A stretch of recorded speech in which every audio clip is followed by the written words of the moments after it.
Adiabatic process. Adiabatic process का मतलब होता है इसमें कोई भी हीट एक्सचेंज नहीं होता, तो नो हीट एक्सचेंज। आप देखो हीट एक्सचेंज नहीं होगा तो बेसिकली कई बार इसमें बोला जाता है कि इसमें एडियाबेटिक वॉल्स हैं, है ना। तो ये हो जाएगा हमारे पास एडियाबेटिक प्रोसेस। अब ये एक्सपैंड हो सकता है या फिर कंप्रेस हो सकता है, ठीक है। अच्छा, एक और तरीके से एडियाबेटिक प्रोसेस बताया जाता है, बोल दिया जाएगा सडनली हमने ऐसा काम कर दिया, सडनली एक्सपैंडेड या फिर सडनली कंप्रेस्ड। तो उसमें क्या होता है कि हीट ट्रांसफर के लिए टाइम ही नहीं दिया जाता है। आपकी चीज़ कोई गर्म हो जाएगी, फिर गर्म हो गई, फिर हीट ट्रांसफर होने में थोड़ा टाइम लगता है ना, तो टाइम नहीं दिया जाता है। तो सडनली अगर कोई प्रोसेस किया जाता है तो उसका मतलब एडियाबेटिक, ये हमें समझ लेना है, ठीक है। जैसे कि हम ये देखेंगे भी साउंड के प्रोपगेशन में, साउंड क्या कंप्रेस होता है, इस तरीके से हवा को कंप्रेशन रेयरफेक्शन वहाँ पे चीज़ें होती हैं, और वो इतनी जल्दी जल्दी होती हैं कि वहाँ पे टाइम नहीं मिल पाता है उसको हीट ट्रांसफर कर पाने का, तो इसलिए उसको हम एडियाबेटिक प्रोसेस मानते हैं। चलो फर्स्ट लॉ की इक्वेशन लिखते हैं। हमारे पास क्या होती है, delta Q is equal to delta U plus W. और राइट, यहाँ पर हमने by definition of process delta Q की वैल्यू 0 कर दिया, हीट का ट्रांसफर ही नहीं होगा। और डेल्टा यू किसी भी प्रोसेस के लिए उसकी वैल्यू कितनी होती है, F/2, है ना, NR डेल्टा टी। इसकी वैल्यू हो जाती है, यहाँ से वर्क डन की वैल्यू हो जाती है minus of delta U which is equal to minus N C V delta T. आप इस तरीके से लिख सकते हो। प्रोसेस एडियाबेटिक है लेकिन CV हम यूज कर रहे हैं। क्यों यूज कर रहे हैं, क्योंकि ये हीट में यूज नहीं कर रहे हैं हम यहाँ पे डेल्टा यू में, तो हर प्रोसेस में ही NCV डेल्टा टी होता है यू की वैल्यू, ठीक है। तो यहाँ पर देखो मैं इसी को और क्या लिख सकता हूँ, this is equal to minus of F/2 NR delta T, क्योंकि CV की वैल्यू क्या होती है, CV is equal to F/2 R, ठीक है, ये आ गया। और देखो इसी को मैं वापस लिख सकता हूँ, NR डेल्टा टी को आप क्या लिख सकते हो, देखो PV is equal to NRT होता है। अगर इसमें चेंज करोगे तो इसको आप लिख सकते हो change in pressure and volume. इसको P डेल्टा V मत लिखना, वो गलत हो जाएगा, चेंज इन PV, है ना, चेंज इन PV। तो इसको मैं लिख सकता हूँ work done is also equal to minus F/2 into NR delta T को लिख दूंगा मैं P2V2 माइनस P1V1। इस तरीके से भी आप चीज़ों को लिख सकते हो। अच्छा, हमारे पास डिग्री ऑफ फ्रीडम और एडियाबेटिक इंडेक्स गामा के बीच में एक रिलेशन होता है। डिग्री ऑफ फ्रीडम होता है 2/γ-1। यहाँ से अब आप डिग्री ऑफ फ्रीडम की वैल्यू ये रख दोगे तो हमारे पास वर्क डन की वैल्यू जाती है, work done is equal to 2 और ये मैं माइनस को अंदर कर दूंगा तो ये वाली वैल्यू आ जाती है P2V2 minus P1V1 upon 1 minus gamma. या फिर इसी को मैं लिख सकता हूँ NRT2 minus T1 upon 1 minus gamma. ध्यान रखना यहाँ पे गामा -1 नहीं है, 1 माइनस गामा है। और यही फॉर्मूला बाद में जब हम पॉलीट्रॉपिक प्रोसेस पढ़ेंगे जिसमें PV की पावर x की वैल्यू कांस्टेंट होती है, वहां पर हम गामा की जगह x रख देते हैं, तो उस प्रोसेस में भी वर्क डन ये आता है। सिमिलर फॉर्मूला है, यहाँ पर हम इस तरीके से याद रख सकते हैं। अब देख लेते हैं एडियाबेटिक प्रोसेस की जो इक्वेशन है वो क्या है।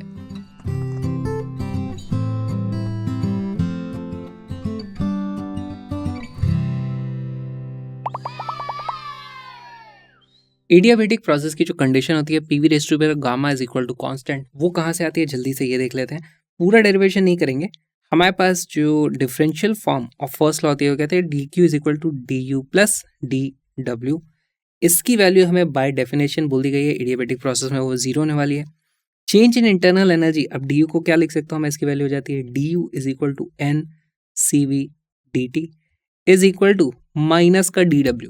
प्रेशर वर्क डन क्या होता है, छोटा सा वर्क डन, उसकी वैल्यू होती है P टाइम्स DV। अब देखो यहाँ पर T भी है, V भी है, P भी है, तो एक काम करते हैं, मैं लिख देता हूँ P is equal to PV is equal to NRT से क्या जाता है NRT अपॉन V। जैसे ही आप ये वाली वैल्यू यहाँ पर रख दोगे तो हमारे पास देखो क्या हो जाता है NCV DT is equal to minus का NRT upon V times DV। N से N इस तरीके से कट जाएगा, हमारे पास कुछ इक्वेशन आ जाती है CV DT upon T is equal to minus का R DV अपॉन V। अब आपको यहाँ पे दोनों तरफ इंटीग्रेट कर देना है, इससे आपको एक कंडीशन मिल जाती है। पूरा डेरिवेशन यहाँ पे हम नहीं देखेंगे, कंडीशन आती है हमारे पास PV raise to power gamma is equal to constant.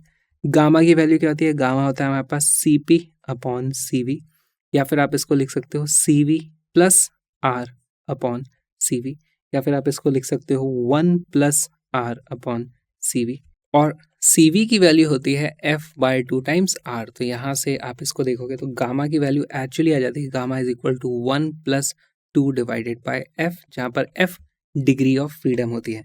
यहाँ से आप डिग्री ऑफ फ्रीडम की वैल्यू भी पता कर सकते हो, उसकी वैल्यू आती है 2 अपॉन गामा माइनस 1।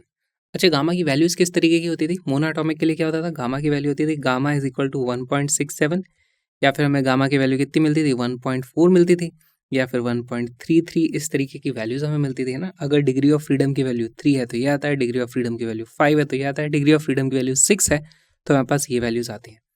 अब देखो क्वेश्चन में क्या करना होता है, हमारे पास अगर बोल दिया जाएगा एडियाबेटिक प्रोसेस है तो बोल दिया जाएगा हमने प्रेशर को डबल कर दिया तो बताओ टेम्परेचर में कितना चेंज आया होगा, वॉल्यूम को डबल कर दिया तो टेम्परेचर में कैसा चेंज आया होगा।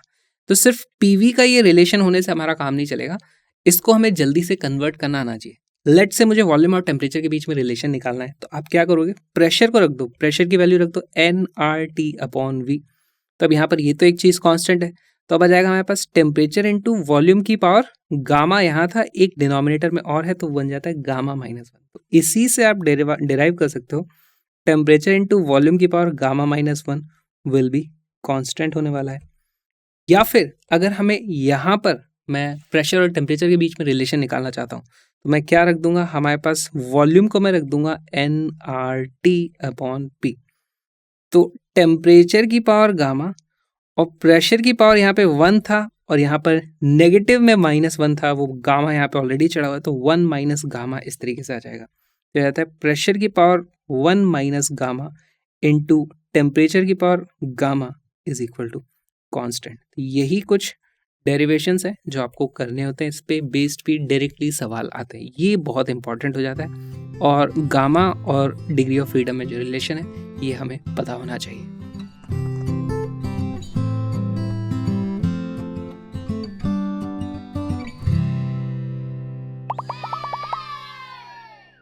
हमारे पास अगर प्रेशर और वॉल्यूम का ग्राफ हो तो कुछ तो हमें स्ट्रेट लाइंस मिलती है जैसे आइसोकोरिक प्रोसेस में, आइसोबैरिक प्रोसेस में, फिर हमें कुछ कर्व लाइंस भी मिलती हैं। तो हमें एक चीज़ तो पता है, हमारे पास एक आइसोथर्मल प्रोसेस होता है। कौन सा, आइसोथर्मल। उसमें PV is equal to constant होता है। उस केस में हमारे पास जो स्लोप की वैल्यू आती है वो कितनी आ जाती थी, स्लोप की वैल्यू होती थी dP अपॉन dV, उसकी वैल्यू आती थी -P अपॉन V। इस तरीके से उसका ग्राफ भी कुछ इस तरीके से बनता था, ये हो जाता था हमारा आइसोथर्मल प्रोसेस। अब हम सेम चीज करने वाले हैं एडियाबेटिक प्रोसेस के लिए। एडियाबेटिक प्रोसेस में हमारे पास जो इक्वेशन है वो PV raise to the power gamma की वैल्यू कांस्टेंट है। अच्छा, स्लोप की वैल्यू क्या हो जाएगी, स्लोप की वैल्यू हमेशा होती है delta y upon delta x, या फिर इस केस में y एक्सिस पे P है, x एक्सिस पे वॉल्यूम है, तो उसकी वैल्यू हमेशा dP अपॉन dV के बराबर होगी। और यहाँ पर अब आप इसको डिफ्रेंशिएट करोगे तो आपको सेम वैल्यू आ जाएगी, लेकिन मैंने आपको बताया था इसमें आ जाता है minus of gamma times P upon V, है ना। यहाँ पर होता है सिर्फ P अपॉन V, यहाँ पर होता है gamma times P upon V, और माइनस तो खैर लगा ही हुआ है। एक चीज मैं लिख सकता हूँ, slope of adiabatic is equal to gamma times slope of isothermal. ये एक बहुत ही इंपॉर्टेंट रिलेशन है। इसका मतलब देखो, स्लोप का मतलब समझो क्या होता है, कोई भी चीज कितना इस तरीके से कर्व पे टेंजेंट की अगर बात करें। अच्छा, गामा की वैल्यू 1 से तो बड़ी होती है हमेशा, है ना, 1.33 हो जाएगी या 1.4 हो जाएगी या 1.67 हो जाएगी। तो इससे हमें एक चीज पता चल जाता है कि एडियाबेटिक का ग्राफ ज्यादा स्टीपर होता है ना। Adiabatic curve will be steeper than isothermal। ये बहुत इंपॉर्टेंट रिजल्ट आ जाता है। देखो, हमने ये आइसोथर्मल का ग्राफ बनाया हुआ है, अब एडियाबेटिक का ग्राफ किस तरीके से बनेगा, यहाँ से अगर मैं थोड़ा स्टीप, मतलब स्टीप का मतलब क्या होता है, इस तरीके से जो थोड़ा ज़्यादा झुका हुआ है, ज़्यादा उसका स्लोप है, तो वो हमारे पास एडियाबेटिक का ग्राफ आ जाता है। यहाँ से अगर मैं बताऊँगा तो इस तरीके से ये हमारे पास आ जाएगा एडियाबेटिक। यहाँ से एडियाबेटिक है, ये वाला हमारा आइसोथर्मल है। अगर हमारे पास दोनों की सेम इनिशियल कंडीशन है, ठीक है, इसको थोड़ा फील करवाने की कोशिश करता हूँ मैं। सेम इनिशियल कंडीशन है। पहली बात तो क्या हो रहा है हमारे पास, एक्सपेंशन। तो गैस कुछ पॉजिटिव वर्क करती है ना, अपनी सराउंडिंग पे वर्क करती है। आइसोथर्मल प्रोसेस में हमारे पास टेम्परेचर कांस्टेंट होता है, यानी गैस की खुद की एनर्जी कम नहीं हो रही, फिर भी गैस वर्क कर रही है। तो कहाँ से आ रही है उसके पास एनर्जी?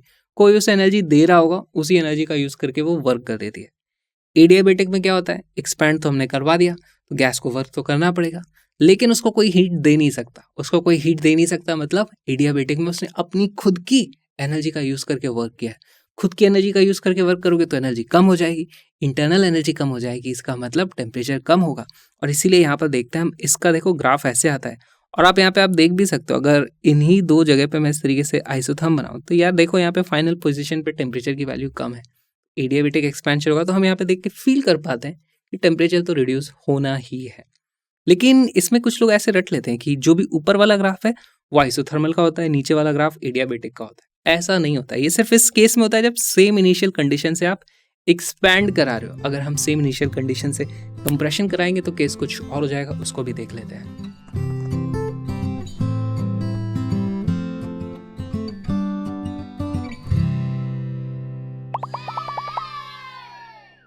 हमारे पास ये सारे प्रेशर वॉल्यूम ग्राफ हैं, प्रेशर वॉल्यूम प्रेशर वॉल्यूम। हमने अभी देखा था कि अगर हमारे पास सेम इनिशियल कंडीशंस हैं तो हमारे पास आइसोथर्मल का ग्राफ कुछ इस तरीके से आता है, this will be T is equal to constant, है ना। और हमारा जो एडियाबेटिक का ग्राफ होता है उसमें टेम्परेचर थोड़ा गिर जाता है क्योंकि गैस अपनी खुद की एनर्जी का यूज करके वर्क डन कर रही है, तो ये हो जाता है हमारा एडियाबेटिक। लेकिन अगर मैं यहाँ से स्टार्ट करूँ और लेट्स से मुझे उसको कंप्रेस करना है, उसकी वॉल्यूम मैं कम करना चाहता हूँ, दो तरीके से कर सकता हूँ, आइसोथर्मल और एडियाबेटिक। तो उस केस में क्या होगा, थोड़ा फील करने की कोशिश करो। हमारे पास एक गैस है, गैस के ऊपर मैंने वर्क कर दिया। पहली बात तो मैं उसको कंप्रेस कर रहा हूँ, तो मैं उसके ऊपर वर्क करूंगा, है ना। मैं उसमें कुछ एनर्जी ऐड कर रहा हूँ, मैं उसमें एनर्जी ऐड कर रहा हूँ तो उसकी इंटरनल एनर्जी बढ़ेगी। अब इंटरनल एनर्जी बढ़ रही है, लेकिन अगर प्रोसेस आइसोथर्मल है तो इंटरनल एनर्जी टेम्परेचर तो बढ़ नहीं सकता। तो अब मैं उसको वर्क कर रहा हूँ उसके ऊपर, लेकिन उसका टेम्परेचर नहीं बढ़ रहा है, इसका मतलब वो कहीं से हीट को रिजेक्ट कर रही होगी, एनर्जी को बाहर फेंक रही होगी। तो आइसोथर्मल में वो एनर्जी को बाहर फेंकती है तो उसका टेम्परेचर कांस्टेंट रह जाता है। लेकिन एडियाबेटिक को वो अलाउड ही नहीं है कि आप हीट ट्रांसफर कर पाओ, तो वो एनर्जी को बाहर नहीं फेंक सकती। तो मैं उस पर जो वर्क कर रहा हूँ उससे उसकी इंटरनल एनर्जी बढ़ जाएगी, है ना। तो इसका मतलब उसका टेम्परेचर बढ़ जाएगा। तो यहाँ पर आप देखोगे कि एडियाबेटिक का ग्राफ एक्चुअली ऊपर आता है। एडियाबेटिक का ग्राफ इस केस में हमारे पास ऐसा कुछ हो जाएगा, this will be adiabatic and this will be isothermal. T is equal to constant. Again arrows लगा देते हैं हम, एरो नहीं लगाएंगे तो कंफ्यूजन हो सकता है, ठीक है। अच्छा, आप यहाँ से ऐसे भी आ सकते हैं, यहाँ से स्टार्ट करो और फिर ऐसे आओ, यहाँ से स्टार्ट करो तो ऐसे आओ। उसमें अलग अलग इनिशियल कंडीशन से आप सेम फाइनल कंडीशन पे भी पहुंच सकते हो। इस तरीके से हमें समझ में आना चाहिए। और राइट, यहाँ पे हमने पूरी की पूरी फील ले ली है। अब एक काम करते हैं, हम बात करते हैं कि हम एक जगह से स्टार्ट कर रहे थे और हमें 4 ग्राफ देखने को मिले। तो इन ग्राफ्स में आपको बताना है क्या हुआ होगा। हमारे पास 4 ये ग्राफ हैं इस तरीके से। ये एक कुछ इनिशियल वॉल्यूम था हमारे पास, लेट्स से V1, वहाँ से हमने सभी को एक्सपैंड किया है लेट्स से V2 तक। हमारे पास 4 ग्राफ देखने को मिले, 1 2 3 4। इनमें से कुछ हमारे पास क्या होंगे, आइसोथर्मल या एडियाबेटिक, यही है। इनमें से बताओ कौन सा वाला क्या है। तो 2 में तो पता करना आता है हमें, अब की बार 4 आ गए, किस तरीके से पता कर सकते हैं। देखो, सबसे जो ये वाला है ना, ये वाला क्या हो जाएगा, कौन बता सकता है। एडियाबेटिक ज्यादा स्टीप होता है, तो इनमें से स्टीप कौन से हैं, स्टीप ये वाले हैं, इनका स्लोप थोड़ा ज्यादा है मैग्नीट्यूड में, है ना। तो ये तीनों हमारे एक्चुअली एडियाबेटिक होंगे फॉर अलग अलग वैल्यू ऑफ गामा। हमें क्या पता है, हमारे पास स्लोप ऑफ एडियाबेटिक उसकी वैल्यू होती है gamma times slope of isothermal. तो अगर गामा की वैल्यू अलग अलग होगी तो मुझे अलग अलग इस तरीके से वैल्यूज मिलती हैं। तो यहाँ पे मोनोएटॉमिक, डायटॉमिक और वो नॉन लीनियर मॉलिक्यूल वाला काम है, लेकिन वन डेफिनेटली हमें पता चल जाता है, this is isothermal. Alright, feel करने की कोशिश करते हैं। देखो, हमारे पास गैस ने यहाँ से यहाँ तक एक्सपेंशन किया है, एक्सपेंशन करा है तो गैस ने कुछ वर्क डन करा होगा। तो मैं आपको एक चीज़ बताता हूँ यहाँ पे। वैसे तो आप देख के ही बता सकते हो, जिसकी वैल्यू गामा की ज़्यादा होगी जिसकी वैल्यू गामा की ज़्यादा होगी उसका स्लोप ज़्यादा स्टीप होगा, तो वो ज़्यादा नीचे आएगा। तो मैं देख के बता सकता हूँ कि ये 4 वाला वो है जिसके गामा की वैल्यू ज़्यादा होती है। गामा की वैल्यू क्या होती है? देखो, अगर मेरे पास डिग्रीज ऑफ फ्रीडम है 3, 5 और 6, तो गामा की वैल्यू मेरे पास निकल के आती है यहाँ पे 1.67, 1.4 और 1.33। गामा की वैल्यू ज़्यादा किसके लिए है? इसके लिए। तो ये वाली होने वाली है मोनो एटॉमिक, ये डायटॉमिक हो जाएगी, ये नॉन लीनियर हो जाएगी। चलो इनको लिख देते हैं, फिर इनकी फीलिंग कराएंगे। This will B mono atomic, this will be diatomic atomic, this will be polyatomic non linear. अब फील करने की कोशिश करते हैं। तो यहाँ पे देखो, हम समझते क्या है कि अगर मैं V1 से V2 तक एक्सपैंड करता हूँ, आइसोथर्मल का टेम्परेचर उतना ही रहता है, पॉलीएटॉमिक का टेम्परेचर थोड़ा कम होता है, इसका टेम्परेचर और कम होता है, मोनोएटॉमिक का टेम्परेचर सबसे ज़्यादा कम हो जाता है। तो ऐसा क्यों हुआ होगा? देखो, इसको फील करने की कोशिश करते हैं। हमारे पास क्या होता है? Delta Q is equal to delta U plus W होता है।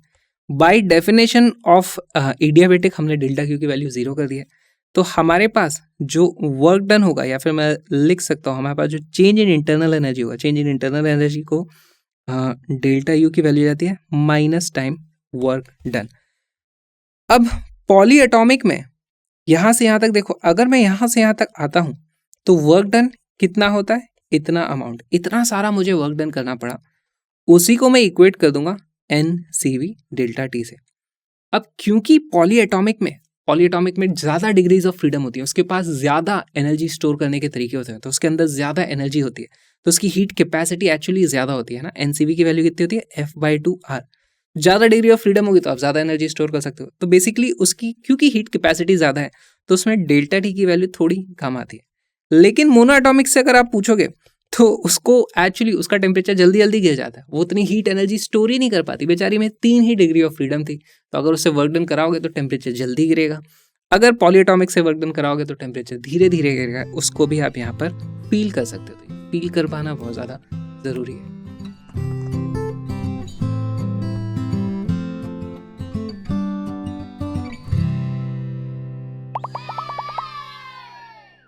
A sample of gas with gamma is equal to 1.5 कहाँ से आया? मिक्सचर होगा कुछ।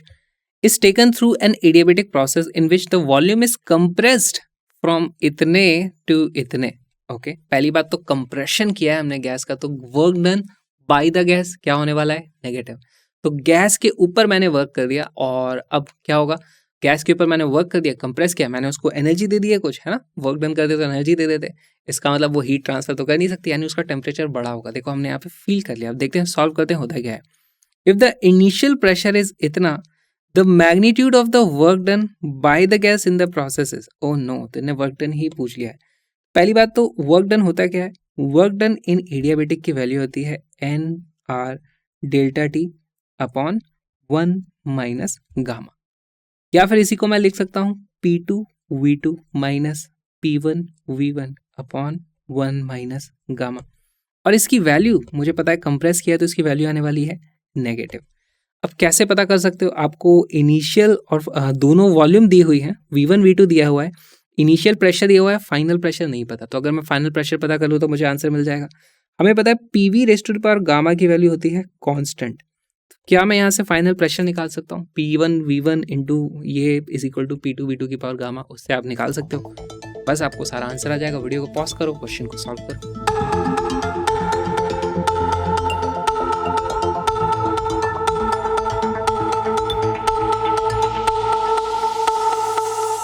इसका करेक्ट आंसर है 480 जूल।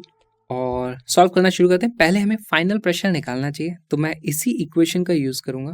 हमारे पास इनिशियल प्रेशर, या तो मैं लिख देता हूँ, पहले मैं करूँगा P1 V1 की power gamma will be equal to P2 V2 की पावर गामा।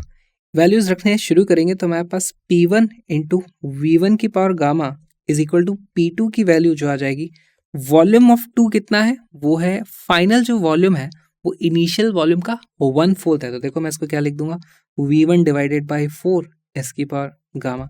यहाँ पर ये V1 की पावर गामा से V1 की पावर गामा इस तरीके से कट जाता है। हमारे पास P2 की वैल्यू आ जाती है P1 टाइम्स 4 की पावर गामा।